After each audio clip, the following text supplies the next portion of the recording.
विमलेश्वर नामक गांव का राज एक अनाथ था। आगे पीछे कोई ना रहने पर खाने के लिए छोटे मोटे काम करता था।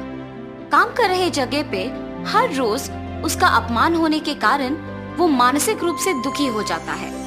तब से वो फैसला करता है कि वो किसी के नीचे बिल्कुल काम नहीं करेगा।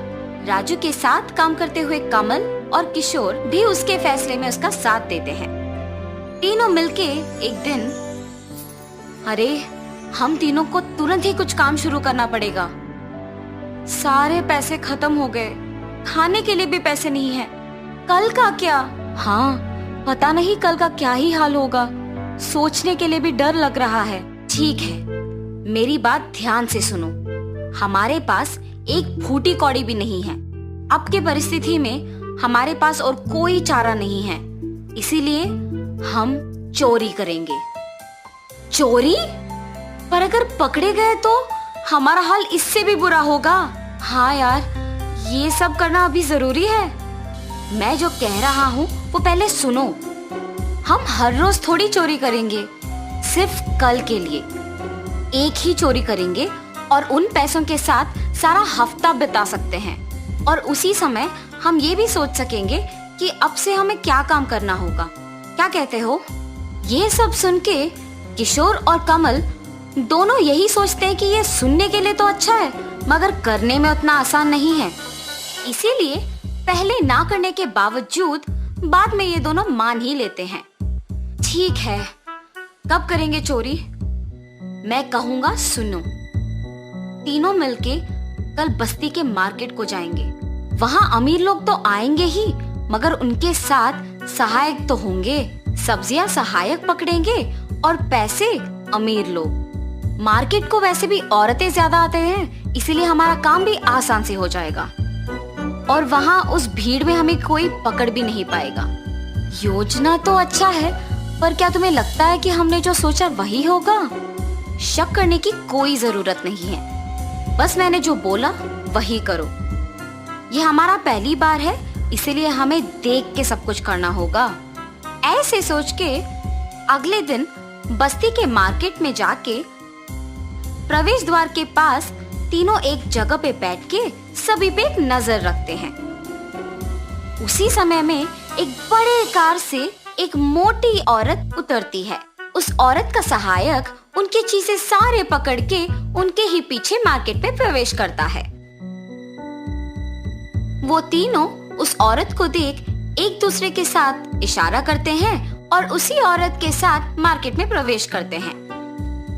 राजू बाकी दोनों के पास जाके कहता है, जब तक उस औरत के सहायक के पास चीजें भर के नहीं होंगे, हम उनके पास भी नहीं जाएंगे। ऐसे तीनों तीन अलग दिशाओं में जाके खड़े हो जाते हैं। एक बार जब उस सहायक के हाथ में चीजें भर जाते हैं, तो किशोर जानबूझकर उसके हाथों से चीजें गिरा के वहाँ से भाग जाता है। दूसरी तरफ से कमल भागते हुए आकर उस अमीर औरत के हाथों में से बैग छीन के वहाँ से भाग जाता है। रास्ते में खड़े राजू के हाथों में जो बैग है, उसमें धीरे से पैसों का बैग डाल के वहाँ से भाग जाता है। वहाँ खड़े अमीर औरत को और उसके सहायक को कुछ भी समझ नहीं आता है। एक तरफ सारी सब्जियां नीचे गिरी हुई है और दूसरी तरफ उनके पैसों का बैग गायब है। इस कारण दोनों परेशान रहते हैं।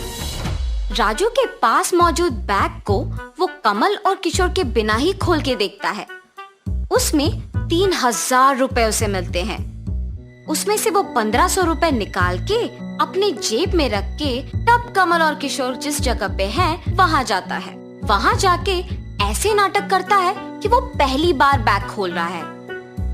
अरे 1500 रुपए है रे इसमें, चलो तीनों 500 रुपए बांट लेते हैं। ऐसे नाटक करता है। सच न जान के कमल और किशोर खुशी खुशी 500 रुपए ले लेते हैं। मिले हुए पैसों से तीनों पेट भर के खाना खा के मस्ती में समय बिता देते हैं। लेकिन आगे क्या करेंगे ये बिल्कुल नहीं सोचते हैं। और ऐसे ही एक हफ्ता गुजर जाता है। किशोर और कमल के पास पैसे हो जाने के कारण उनको ये नहीं पता चलता कि वो क्या करे। तब वो राजू के पास जाते हैं। राजू, आए हुए पैसे तो हफ्ते भर भी नहीं चले। वैसे हमने तो सोचा है कि हम इन पैसों से कुछ काम करेंगे, लेकिन तुमने तो उसके बारे में बात ही नहीं किया। हमने पढ़ाई नहीं किया और किसी और के नीचे तो काम नहीं करेंगे। हमारे पास पैसे कमाने का अब एक ही रास्ता है और वो चोरी करना है। हाँ यार, ये तो सच है। हाँ, मुझे भी यही एक रास्ता दिख रहा है। उस दिन तो 30 भी मिनट नहीं लगे हमें चोरी करने के लिए, और उस एक दिन के पैसों से हमने हफ्ता पूरा बिताया। अब बोल, और कोई है योजना? चोरी तेजी से करने के लिए हमारे पास मोटरसाइकिल रहना चाहिए। हमें तुरंत 3 मोटरसाइकिल को चोरी करना चाहिए। ऐसे फैसला करके सवेरे 4 बजे सड़क पे पार्क किए हुए 3 गाड़ियों को नकली चाबी से खोल के उन्हें वहां से उठा लेते हैं, और घर पहुंचने के बाद गाड़ी के रूपरेखा को भी थोड़ा सा बदल के उनका उपयोग करते हैं। और तब से हर रोज चोरी करना शुरू करते हैं। अगर किसी का सारा परिवार गांव छोड़ के जा रहे होते हैं तो नकली चाबियों की सहायता से उस घर के दरवाजे खोलकर जो मिलता है चोरी कर लेते थे। ऐसे चोरी किए हुए पैसों से जिंदगी बिताते हैं। राजू भी उसके दोस्त कमल और किशोर के मामले में नहीं बदलता है। उनको गलत रास्ता पकड़ा के महंगी चीजें मौजूद जगहों को उनसे पहले जाके उन्हें चोरी कर लेता था और बचे हुए चीजों को उनसे बांटता था। ऐसे ही उनके मुसीबत के बिना चल रहे उनके ये चोरियां अब पुलिस तक पहुंच जाती है। एक के घर में चोरी करते हुए ये तीनों पुलिस के हाथों पकड़े जाते हैं। राजू का हर बार महंगी चीजों के लिए उसके दोस्तों से पहले ही घर में घुसना ही उसे पकड़ा देता है।